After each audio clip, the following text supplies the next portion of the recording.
Hey, it's Paris. You know I love sparkly things, right? Like stars. Duh. And thanks to Hilton and AutoCamp, I just slept under them. Picture me, serving looks by the fire outside my luxurious Airstream, making s'mores with the kids, while a national park is our backdrop. The great outdoors meets Hilton hospitality. That's hot.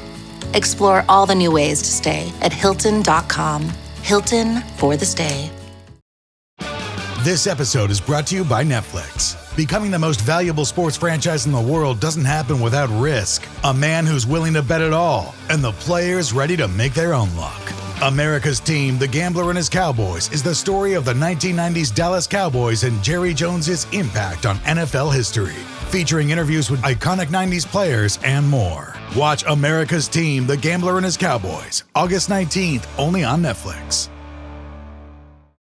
You're tuned into Auto Intelligence, live from Auto Trader, where data, tools, and your preferences sync to make your car shopping smooth. They're searching inventory. Oh, yeah. They find what you need. They're gonna find and it. You can make a budget for your wallet to help you succeed.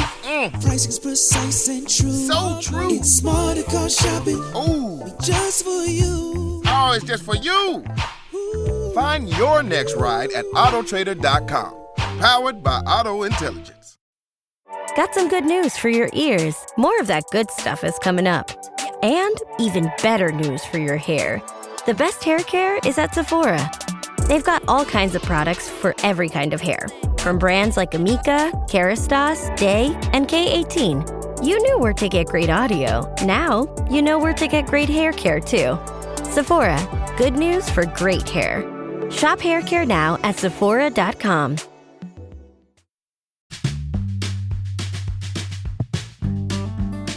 Hi, this is Tony Ruggiero here on the Tour Coach Podcast, where we bring you the best mental coaches, fitness experts, teachers, players, everything from my journey in the game of golf to help you learn to play better golf, teach better golf, and enjoy the game.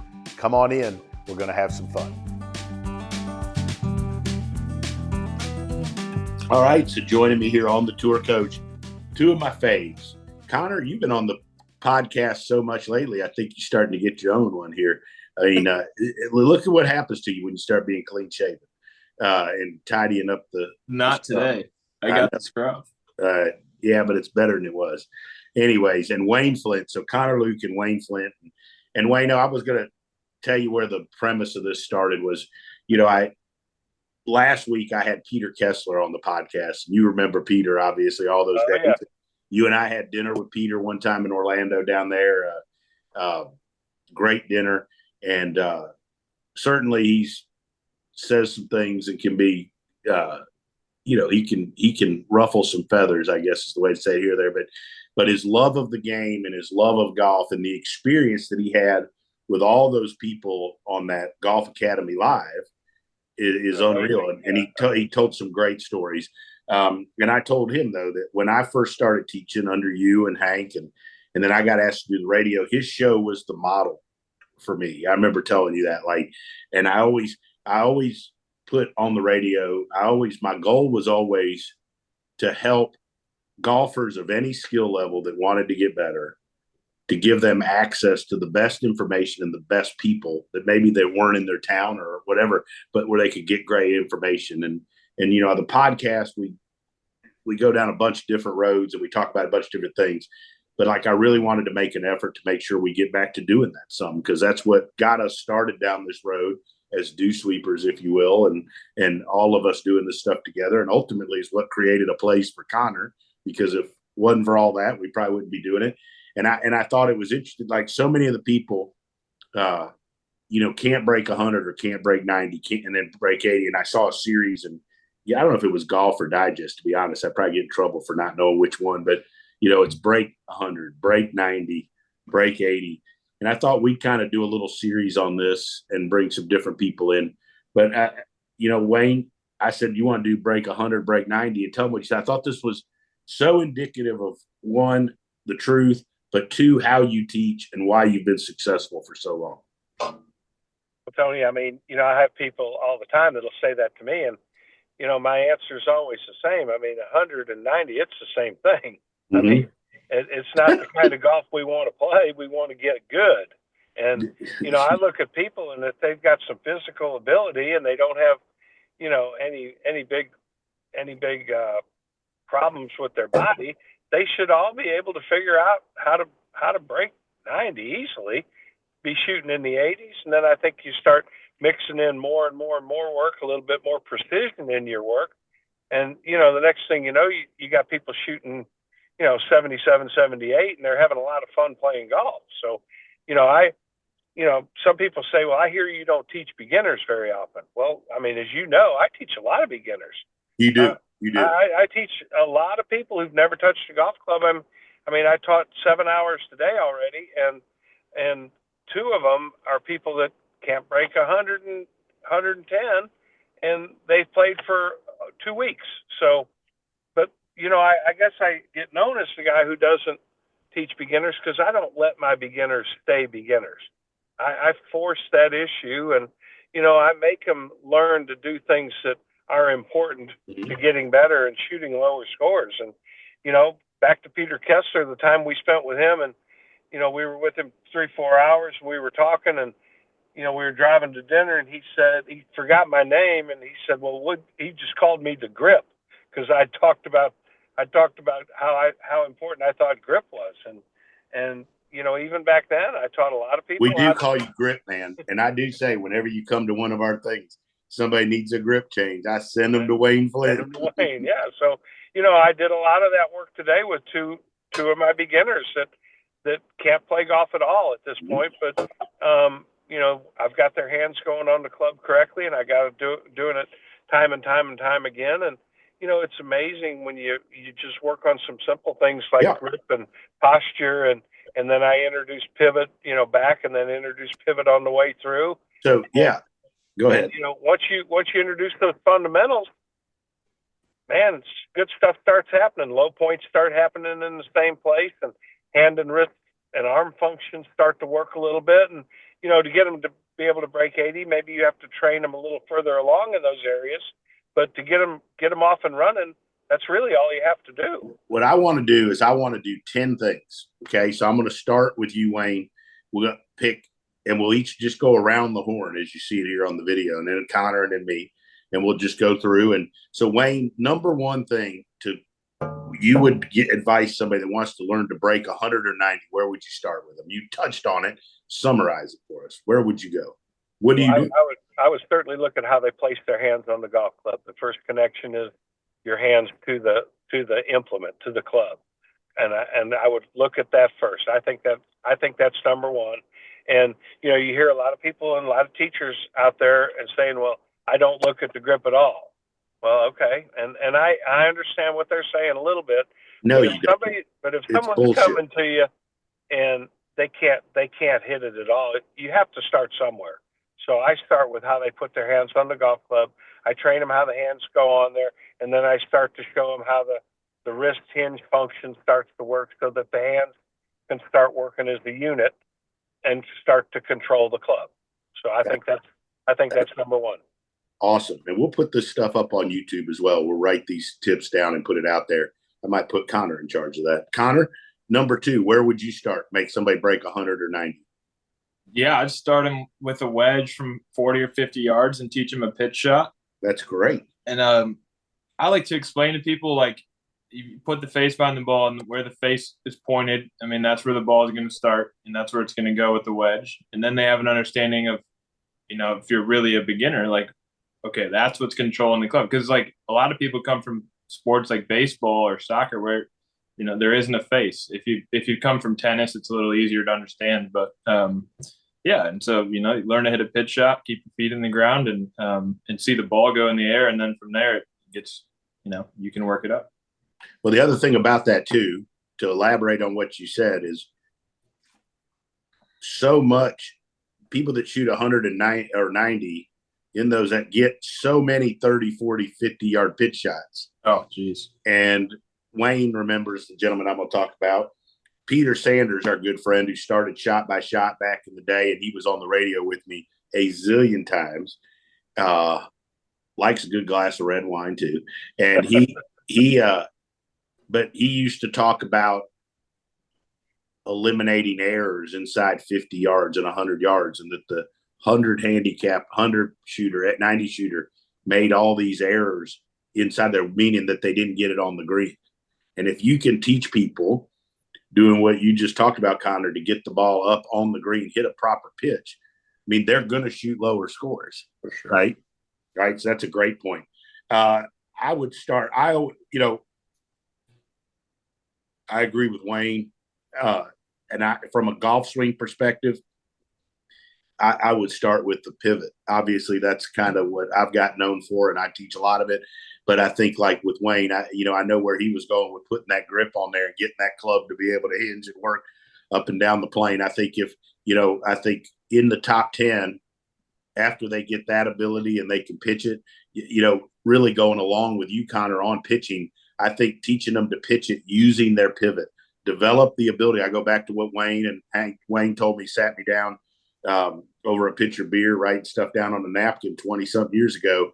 But that was, if you can get them to turn back a little over their right leg or trail leg, you can teach them to turn through a little bit and get that low point in front of the ball. You're going to make a lot of people better. And I still, that's where I started 20-something years ago. I still do that in the hitting bay at Old Palm. Had somebody the other day, making them hit pitch, learning to wind their body up a little bit, unwind their body through, getting the low point in front is still where I start. So that would be 3. Wayno, what would be your next one? Connor said something when he was talking about the pitch shot, and what he finished up saying, he said something about get them to find their feet. I was thinking the feet could be three, and then leading to number 4, which is the pivot. So I think the first connection's the hands to the club. I think the second connection's the feet to the ground. And then the third is how to start moving your body back and through, creating a pivot, which will help with the low point. So I think 1, 2, and 3, maybe 4 is the footwork a little bit, but 3 and 4 could be the same. So if I'm trying now to go beyond that, I would probably start to try to get them to practice better. And I think the way to get better at golf is through better instruction. And I think people are starting to seek people out that they read about and they find, and they trust that they're going to be good instructors. I think it's a little easier now with the internet and everything to find, people who can help you. USAA knows dynamic duos can save the day, like superheroes and sidekicks, or auto and home insurance. With USAA, you can bundle your auto and home and save up to 10%. Visit USAA.com/bundle. Bundle savings are off total premium, not available in all states or in all situations. To qualify, auto policy must be active prior to property policy issue. Subject to change. Restrictions apply. Membership eligibility and product restrictions apply and are subject to change. USAA means United Services Automobile Association and its affiliates, San Antonio, Texas. Brooks Running reminds us that we're all powered by something. Whether it's the me-time energy of a run after a day at the office, the electrifying energy of your first marathon, or the infectious energy of a group run with your friends. No matter what energy powers you, Brooks has gear specifically designed to unleash it. So lace up and let it out. Let's run there. Visit brooksrunning.com today to learn more. Davis Love said the only 2 ways to get better was good instruction and effective practice.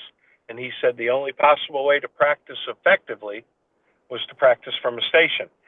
So once I build the hands and then I build the pitch shot and the pivot, then I start to give that person a station that's good for them.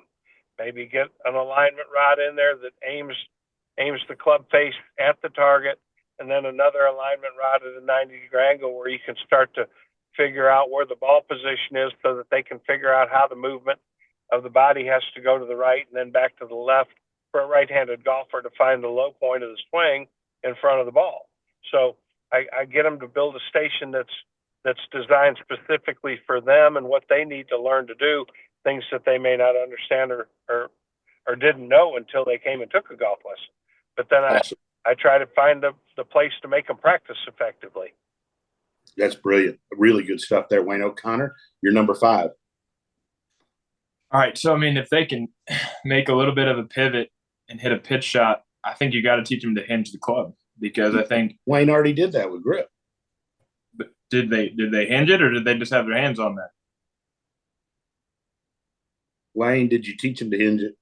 Well, when I put their hands on there, I put the top hand on first, the bottom hand on second, and then I teach them where the pressure is. I think I said this a couple podcasts ago, that you apply pressure of your hands to the club and then pressure of your hands to each other. And I think if the pressure in the hands toward each other is good, then you can teach them how the wrist hinge function starts, and then that starts to hinge and bend the trail arm and so on and so forth. So, all right, back to you, Connor. So you're going to teach them to hinge it, learn to hinge it up the plane's face and stuff? Yeah, hinge it, and then, I mean, I think just thinking about a guy I had the other day, like you can hit it out of the fairway or the rough if you can make a pivot and have the club head fairly square. I mean, and up here, you got to be able to hit it out of the rough. And I think, that's where I'd go next, because it works for, it's great for anybody. Like, I mean, even if you can shoot in the 80s, that's the biggest thing for me after a pitch shot, moving through the ball. I think I know it's good. I think I would go with this one. I'm always looking at low hanging fruit. I think I would go with lag putting. Wayne and I talked about this. And Wayne's got a great story about a junior that had been 3-putting 6, 7, 8 times, going to a former player, supposedly teaching putting. And I mean, this kid's 3-putting 8 times in a 9. And Wayne gave his basic lesson on putting, and it, went down to 1 per 9. Like, that's huge. 6, 7, 8 shots, right? And Wayne, I think you'd agree with me. Like, I see lots of golfers hit it way better than their score, because they're so. I mean, they just 3-putt so much. I mean, maybe some of them are reasonable inside 8, 10 feet, but not very good at all outside that, and they get lots of 30-footers, and then they hit them 10 feet by. So, and I think this kind of dovetails with where Wayne went with effective practice. Like, part of practicing too is spending a little bit of time having a process and having a routine to where you can lag putt a little better, get it and control your speeds on the greens. I think that golfers, I mean, I would think that lots of golfers that shoot over 100 and over 90 probably have more 3-putts than they want to admit. Right. All right, Wayne, to number 7. No, wait. Are you? Is this? Yeah, you're 7, right? Is this 7? I think so. Yeah. I think another thing that's really important, if you're just talking about scoring and learning to score better, and I'm going to get off of my fundamental rant here for a second. But I think it's important to have a driving club that's got enough loft on it where you can hit it up in the air and you can put the ball in play.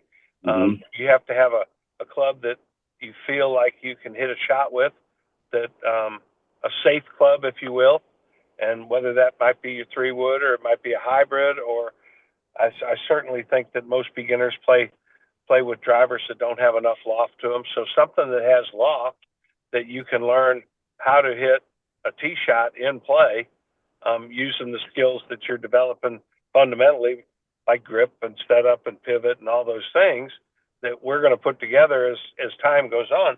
But understanding early on that to play the game, it's about managing yourself on the golf course and how to put the ball in play, and understand that how you swing with your swing as it is, what that ball is going to do, and how you're going to continue to try to work to get better. But then when it's time to go play 9 holes, how you can go play 9 holes and not lose 7 or 8 balls, how you can keep working your way around the golf course. So I think, having a club that you're confident in, that you can put a decent distance out there off the tee and get the ball in play so you can continue to move forward is a big thing early on. Excellent. Connor, where would you go next? Add into our top 10. I mean, they sound like they're a pretty good player at this point. Yeah.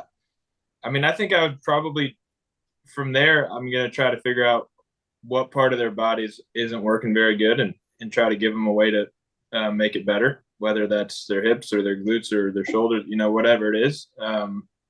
yeah, I mean, so far the guy can hit it. They can get off the tee. They can hit pitch shots, and they can lag putt. I mean, now you're approaching your ability to shoot in the 90s and high 80s, and even better than that. So, little ways to get better at home, working on your body and be able to do the things that that you can do, and that you have the idea of how to do it, but being able to do it better.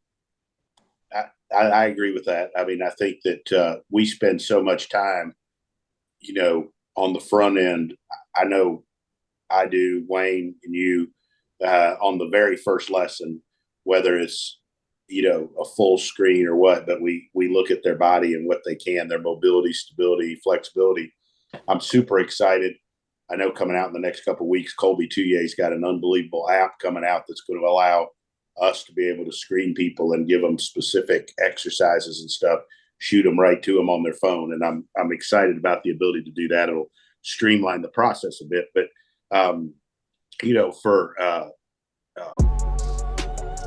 Vitamin Water Zero Sugar has great taste, zero BS, and obviously zero sugar. For those with zero room in their calendar, zero patience for slow walkers, those who get 0 hours of sleep on a Saturday night,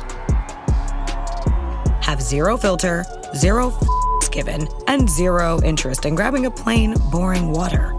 Grab a delicious Vitamin Water Zero Sugar today.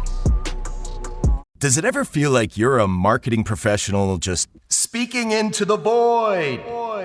Well, with LinkedIn ads, you can know you're reaching the right decision makers. You can even target buyers by job title, industry, company, seniority, skills. Wait, did I say job title yet? Get started today and see how you can avoid the void and reach the right buyers with LinkedIn ads. We'll even give you a $100 credit on your next campaign. Get started at linkedin.com/results. Terms and conditions apply. This is number 9, correct? Yeah. Wow. Right. For number 9, I'll tell you what, and I would teach them how to get out of the bunker and make sure they have a good club for the bunker. Right. I'd make sure they've got a good wedge, whether it's a Cleveland or a Titleist. They're the only two that are worth a crap if you're not getting paid to play them. Now, obviously, I've been with Cleveland, and I actually, coming up next week's a podcast I did with Roger himself. And I'd make sure they have a really good wedge with enough bounce, understand the motion and where to place the ball to get out of the bunker. I see too many folks that don't have a good wedge in the bunker, and they get the ball too far back, and they're trying to lift and scoop it out and don't understand how to use the bounce, how to use your pivot to throw the sand up on the green, and just basic bunker shots to where they can be proficient, maybe not get up and down every time, but they don't leave them in the bunker and they don't turn a 5 into a 6 or a 7. Wayne, where are we going to wrap this baby up? You've been on a roll. You're on fire today, by the way. Well, I'm back to the fundamentals now. So no way. You're kidding. Yeah, I know. It's a shock, right? I think another thing that I see a lot of really, really high handicappers do, and again, like Connor said, it goes all the way through people who could still shoot in the 80s and stuff. I think rhythm and balance is a really big thing in golf. Mm-hmm. And I don't think it's taught very much, mm-hmm. but I'm all the time on all of my players trying to get them more in rhythm and more in balance, because mm-hmm. If they're out of rhythm, the sequences are never going to be very good. If they're out of balance, the pivot's certainly not going to keep turning because you'd fall down. So, and you have to get people to get their bodies in balance so they can continue to move.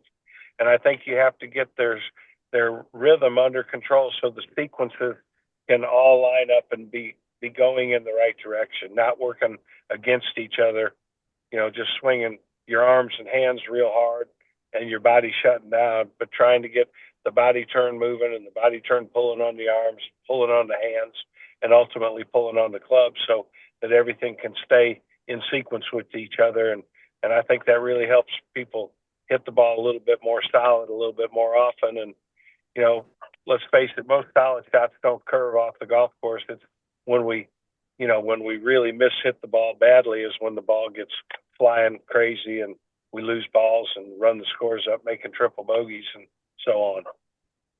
And I great stuff, Connor. Awesome stuff. And I would wrap this up by saying the last thing is spending some time on the golf course with somebody like us that can help you understand how to think, navigate your way around the golf course. I go back to an old saying that we used to have all the time, Wayne, and they would like make aggressive swings at friendly targets or conservative targets, right?